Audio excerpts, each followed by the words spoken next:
Usted está viendo Entre Páginas de la Biblia con el pastor Robert López, llevando el mensaje de salvación a todo el mundo y capacitando a la iglesia a través del Internet.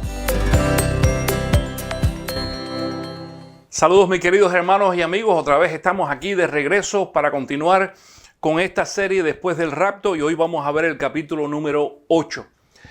En la enseñanza anterior, donde vimos acerca de la segunda venida de Cristo, dijimos entonces de que inmediatamente con la segunda venida de Cristo y el final de la guerra del Armagedón, entonces comenzaba ahora lo que nosotros conocemos como el milenio.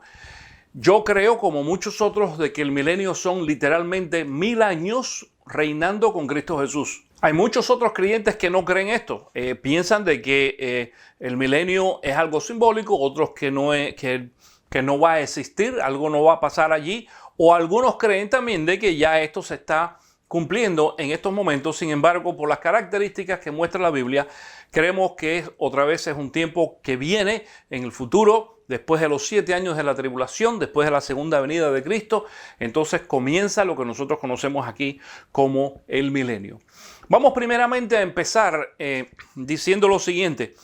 El milenio, este tema del milenio es bastante complicado. Decimos esto porque aunque hay muchas cosas que la Biblia no lo explica y quizás tú tengas preguntas y yo también, fíjate, yo también tengo preguntas que no he encontrado todavía la respuesta en la Biblia. Yo escucho y estudio sobre este tema, lo he hecho a través de muchos años. Y hay preguntas que todavía están incompletas. Eso es algo que nosotros vamos a saber tanto el día que estemos en la presencia de Cristo o el día que estemos allí, porque tú y yo vamos a estar durante el milenio también. Sin embargo, basados en lo que la palabra nos enseña, vamos a ver varias cosas interesantes en el día de hoy. Lo primero es de que al entrar al milenio vamos a ver allí a 4 grupos diferentes. Estos grupos están formados primeramente por los santos. Los cristianos, las personas que como tú y como yo, entonces se fueron en el rapto con Cristo Jesús. Los santos van a tener cuerpos glorificados o perfectos. Acuérdate de que según Pablo, allí en 1 de Tesalonicenses, capítulo 4, nos dice bien claro de que vamos a pasar a través de esa transformación. La resurrección, los muertos en Cristo resucitarán primero.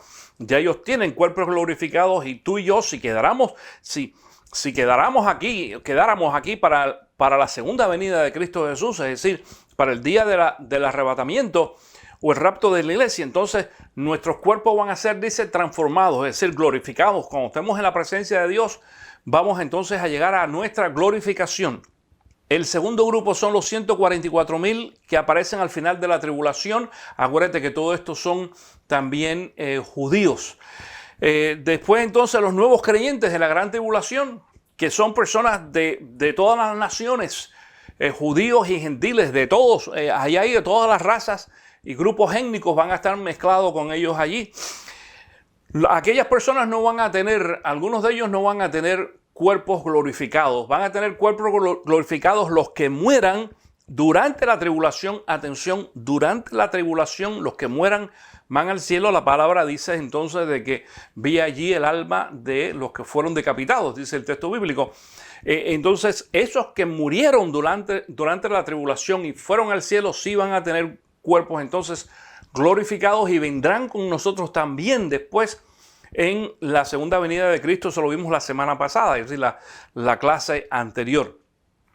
Sin embargo, va a haber algunos que lleguen al final de la tribulación en esta gran situación que va a existir y se salven, y entonces van a ser personas de diferentes razas.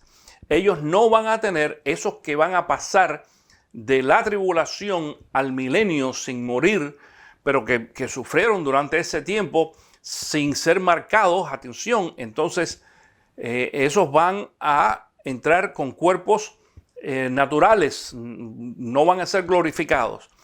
Y el cuarto grupo entonces serán los descendientes de aquellos que tengan cuerpo natural. Es decir, aquellos que van a nacer, la descendencia que van a nacer durante el milenio. Tú y yo no vamos a procrear, según lo que dice Mateo capítulo 22, mira lo que dice aquí. Comenzando en el versículo 29 dice, Jesús contestó, ustedes andan equivocados porque desconocen las Escrituras y el poder de Dios.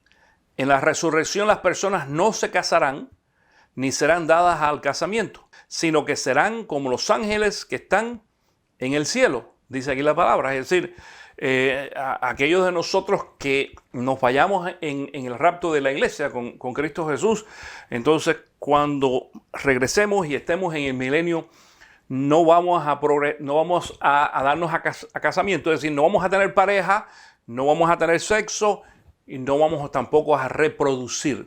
Así que la generación que nazca de ahí va a ser entonces solamente de un grupo determinado que entre al milenio y tenga la capacidad entonces de reproducir. Y van a haber otras cosas que vamos a ver durante esta clase, no solamente hoy, sino también la próxima semana.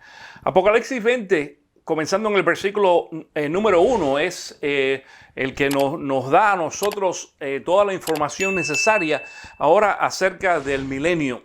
Tengo que decir también de que es Apocalipsis 20 el único que habla sobre este tema y menciona la palabra milenio literalmente.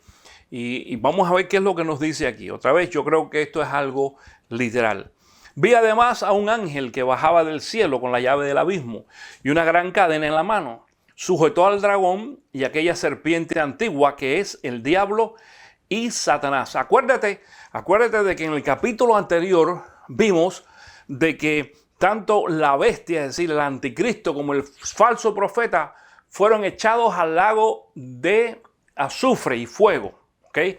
Ese es el castigo de ellos eterno, para siempre así será. ¿Okay? Pero sin embargo, ahora no, ahora es el dragón o el diablo, Satanás, quien es apresado, no es echado, atención, no es echado todavía en el lago de azufre. Ahí va a parar en un futuro, pero no ahora. Ahora lo que dice es que fue apresado y echado entonces y lo encadenó por 1000 años. Sujetó al dragón otra vez, a aquella serpiente antigua que es el diablo y Satanás, y lo encadenó por 1000 años. Yo sé que tú a lo mejor te preguntas lo mismo que yo. Bueno, ¿y por qué en vez de encadenar al diablo, por qué no lo echa de una vez al lago de fuego? Bueno, Dios tiene sus razones, porque todavía la nueva generación que va a salir del milenio va a tener que ser purificada también y probada su fe o su dependencia de Cristo Jesús, que ya no es fe. Atención, porque algo bien interesante referente a esto. Fíjate, tú y yo creemos ahora en Cristo por fe, porque no lo vemos, no está con nosotros, pero durante el tiempo del milenio Jesús sí va a estar y todo el mundo va a conocer de él, va a ser físicamente visto, no es ningún problema. Entonces aquella gente ya no va a vivir por fe. La aplicación va a ser diferente, de eso vamos a hablar un poquito más adelante. Dice entonces el versículo 3, otra vez volviendo a Apocalipsis 20, lo arrojó al abismo, lo encerró y tapó la salida para que no engañara más a las naciones hasta que se cumplieran los 1000 años. Es decir, cuando hablamos de cumplirse los 1000 años, y anteriormente yo había mencionado este texto bíblico, cuando hablamos de que se cumplan los 1000 años es hasta el final. Cuando llegue el final de los 1000 años, entonces algo va a suceder y vamos a ver lo que vamos a ver un poquito más adelante. Dice, después habrá de ser soltado por corto tiempo. Ya sabemos de que esto no va a traer ninguna buena consecuencia. Versículo 4. Entonces vi tronos donde se sentaron los que recibieron autoridad para juzgar. La pregunta es, ¿quiénes son esta gente? ¿Quiénes son estos que van a juzgar? Bueno, hay dos interpretaciones acerca de este versículo número 4. Uno de ellos es que quien va a juzgar, o quienes van a juzgar, o se van a sentar a juzgar con Cristo Jesús, son los discípulos, los 12 apóstoles. Atención, basado en Mateo capítulo 19, versículo 28, que dice, les aseguro, respondió Jesús, que en la renovación de todas las cosas, cuando el Hijo del Hombre se siente en su trono glorioso, ustedes que me han seguido se sentarán también, mira, en 12 tronos para juzgar a las 12 tribus de Israel. Es decir, que pensamos de que esto es los 12 apóstoles para las 12 tribus. Sin embargo, también existe la opinión que sea la iglesia los que van a hacer esto, y te voy a decir por qué. Número uno, porque en Mateo 19, 28 dice, ustedes que me han seguido. No solamente los apóstoles siguieron a Cristo, sino también los discípulos. Y tú y yo seguimos a Cristo también de esta forma. Así que pudiera ser, pero aparte de eso, Apocalipsis 20, versículo 16 dice, dichosos y santos los que tienen parte en la primera resurrección. La segunda muerte no tiene poder sobre ellos, sino que serán sacerdotes de Dios. Atención, porque esta parte es muy importante. Sino que serán sacerdotes de Dios y de Cristo y reinarán con él 1000 años. Es decir, el mismo Apocalipsis 20 dice de que los creyentes, nosotros tú y yo, cuando vengamos entonces con Cristo Jesús, porque somos parte de la primera resurrección, dice, hemos sido llamados entonces sacerdotes de Dios y de Cristo y reinaremos, en este caso, porque dice reinarán con él, tú y yo reinaremos con él 1000 años. La palabra reinar es gobernar.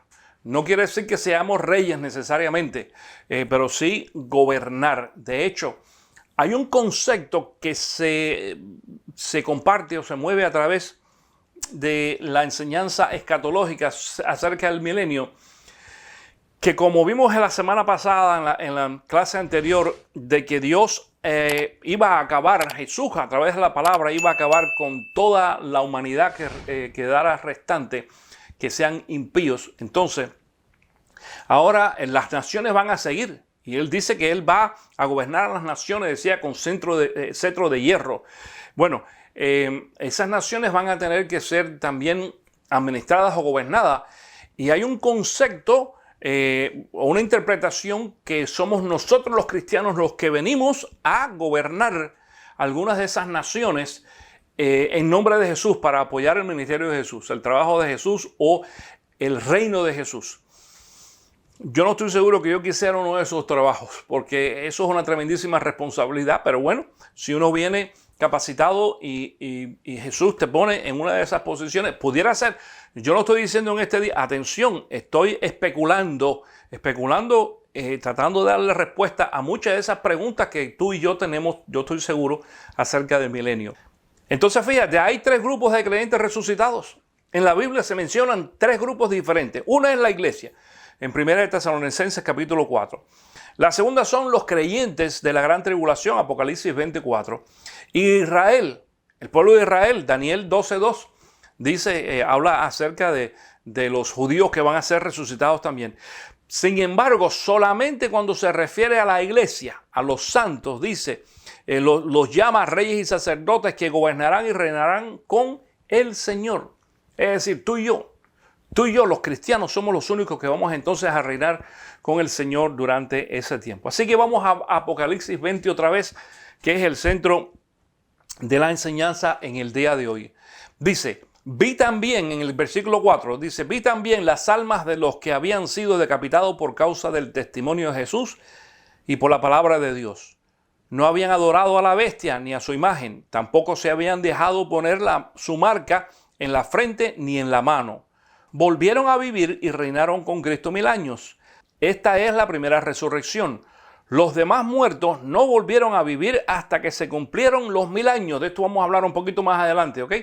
De esta segunda resurrección un poco más adelante. Dichosos y santos los que tienen parte en la primera resurrección. La segunda muerte no tiene poder sobre ellos, sino que serán sacerdotes de Dios y de Cristo y reinarán con él. Otra vez dice, con él 1000 años. Y dijimos que esos somos tú y yo, los creyentes que nos vayamos con Cristo en el rapto de la iglesia y vengamos entonces en la segunda venida de Cristo Jesús. Desde el Antiguo Testamento sabemos de que hay 2 tipos de resurrección. Eso lo sabemos. Escucha esto. En Daniel 12, 1 al 2, es decir, cuando decimos que hay 2 tipos de resurrección, dice uno para vida eterna y la otra es para vergüenza, dice la palabra, o confusión perpetua también. Daniel 12, comenzando en el versículo 1, dice, entonces se levantará Miguel, el gran príncipe protector de su pueblo. Habrá un periodo de angustia como no lo ha habido jamás desde que las naciones existen. Pero tu pueblo será liberado, todos los que estén inscritos en el libro. Del polvo de la tierra se levantarán las multitudes de los que duermen, algunos de ellos para vida eterna, pero otros para quedar en la vergüenza y en el desprecio eterno. Desde el Antiguo Testamento vemos entonces de que ya se estaba predicando acerca de una resurrección para los santos y resurrección también para los que no son santos. En esta ocasión, el capítulo 20, es decir, para entrar dentro del milenio, dijimos que los santos son los que entran, uno de los 4 grupos que entran entonces allí al milenio. Pero no hablé de los que no son santos, de esos entonces vamos a hablar al final, porque entonces vamos a ver de que va a haber una oportunidad de resurrección para esos que no creyeron en Cristo Jesús, para los impíos, al final del milenio, y vamos a ver qué es lo que sucede. Juan capítulo 5, comenzando en el versículo 28, dice: no se asombren de esto, porque viene la hora en que todos los que están en los sepulcros oirán su voz y saldrán de allí. Los que han hecho el bien resucitarán para tener vida, pero los que han participado del mal resucitarán para ser juzgados. Cuando hablamos de la resurrección, entonces nos vamos a dar cuenta de que va a haber una resurrección en el momento del rapto, ¿no? Antes del rapto, la resurrección y el rapto de la iglesia. Eso es para los santos, para los creyentes como tú y como yo, ahora que hemos confiado en Cristo Jesús. Nuestros familiares y amigos que han muerto en Cristo Jesús van a resucitar, entonces nosotros vamos a ser transformados y nos iremos con el Señor al cielo durante estos 7 años. Pudiera ser, algunos piensan que no son 7, que son 3 años y medio, acuérdate. Bueno, no importa si sean 3 años y medio o 7 o 1, vamos a ir al cielo, estaremos en la boda del Cordero y venimos entonces con Cristo Jesús en la segunda venida, como mostramos también en la enseñanza anterior. Y entonces también va a haber otro grupo que va a ser parte de la resurrección, también conocida como la primera resurrección, atención, que fueron aquellos que murieron durante la tribulación o la gran tribulación. Ellos murieron, fueron al cielo, y entonces en ese momento de la segunda venida de Cristo Jesús va a existir entonces la resurrección para ese grupo. Van a haber 2 resurrecciones, aunque se muestra o se habla ahí de la primera resurrección en 2 momentos diferentes, en dos grupos diferentes van a haber resucitados para que puedan entonces reinar con Cristo, vivir con Cristo durante el milenio. Son muchas las preguntas que tenemos acerca del milenio. Yo estoy seguro que tú tienes muchas que puedes compartir con nosotros y desafortunadamente no lo vamos a poder ver todas dentro de un capítulo, así que vamos a dedicar quizás los próximos 2 capítulos para seguir hablando acerca del milenio. Así que vamos a hacer una pausa aquí en esta ocasión. Hasta la próxima semana. Te agradezco por estar en contacto con nosotros y recuerda de suscribirte a nuestro canal, darle like allí, compartirlo con tus amigos a través de las redes sociales. Eso bendice también a este ministerio para poder llegar a muchas más personas. Gracias otra vez por estar en contacto con nosotros y te espero aquí en la próxima edición de Entre Páginas de la Biblia. Que Dios te bendiga. Si esta enseñanza ha sido de bendición para usted, entonces le animamos a que la comparta con otras personas, usando cualquiera de las redes sociales de su preferencia, o copiando el link de este video, y enviándoselo a alguien más a través de un correo electrónico o texto. Además, no olvide suscribirse a nuestro canal, presionando el botón de la derecha en la pantalla, y recibirá notificaciones cada vez que publiquemos una nueva enseñanza. Para preguntas o comentarios o para invitar al Pastor Robert a su iglesia, escriba a entrepaginasdelabiblia@gmail.com y le contestaremos lo antes posible. En nombre de todo el equipo de producción, le damos las gracias por su preferencia y los esperamos en una próxima edición de Entre Páginas de la Biblia.